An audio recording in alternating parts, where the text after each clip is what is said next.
In 2000, I was coming over the bridge one day and I saw a local real estate agent that I knew putting up a sign that said for sale. As soon as I saw that sign, I knew I wanted it.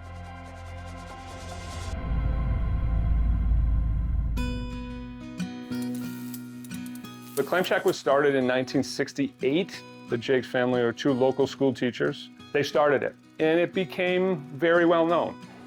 When I first started, clams were king. And the lobster roll itself, the sandwich, was not very well known. The way a lobster roll actually came about, it was actually made with leftover lobsters. The lobsterman brings them home. Lobsterman's wife would cook them up, chop up the meat, put it on a piece of bread, and sends the lobsterman back out with a sandwich the next day.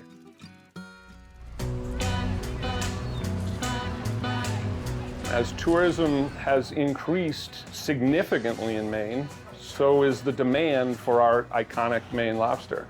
The lure of Maine, our incredible vistas along the rocky coast, being able to actually watch a lobster boat from the coast pick up traps and know that you're going to eat that tonight. We also had the really good fortune of food media starting to explode right when we bought this place. In the Weekender, there was a above-the-fold picture of my lobster roll. That's how a piece of food becomes a rock star. Now, there is not one day that our lobster roll isn't the #1 seller. We're using ocean water from the Kennebunk River every single day at high tide. We put it into our tanks, and then we use that very same water to cook. The saltier the water, the sweeter the lobster meat actually tastes. In Maine, traditionally it's a mayo sandwich. So we put mayonnaise over the top of that fresh grilled bun, and then we'll drizzle some butter over it if you'd like both. I want people to taste just the meat first. Let that lobster meat speak for itself. The best lobster roll I've ever had. It's not something I can explain. It's just the taste. You know when you have one. It's different. I think the lobster roll is just an iconic sandwich because it's an encapsulation of Maine and summer in a single meal. I buy nothing but fresh live lobster that comes in every afternoon. I've been working with this lobsterman and his family for over 15 years. Hi, my name is Chris Welch. I'm a lobsterman out of Kennebunk, and I've been fishing since I was 6 years old. I started going with my grandfather. We day trip fishery mostly, so you're providing a fresh product to the dock every day. The nice thing about the Maine lobster industry is it's owner-operator. You can own multiple boats, but you can only use one for lobstering. It keeps the industry from being taken over by big money. What they do is much, much harder than what we do. It is the backbone of so much in this state. And they care about the ocean, they care about the sea, they care about protecting the species. The Maine lobster is highly ranked as one of the most sustainable sea creatures in the world. And it's because these men, years ago, generations ago, decided that there should be certain ways to protect the lobster.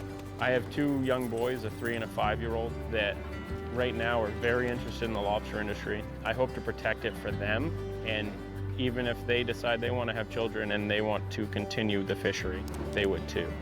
These guys haven't changed the way they're catching lobsters, so why should we change the way that we're cooking lobsters? I'm not a chef, because we cook simple stuff in a very simple way. We're fry cooks. Really, quite honestly, it's simple. Simple's really hard. You are a YouTube star, I swear to God. Thank you for checking us out and coming back. I appreciate it. I've got generation customers. Our family comes and does a trip every year. We've been coming here about 20 years. When I was a kid, my grandparents had a little beach house. My best memories at the beach house, going clamming, and so for me, it's a memory. I have families that come here every single summer. They've been coming since their grandfather came, and now their kids are eating, you know, fresh haddock and lobster rolls, and their DNA's here too. I paid a lot of money for this place. We really went out on a limb. It was about surviving, making money, supporting my family.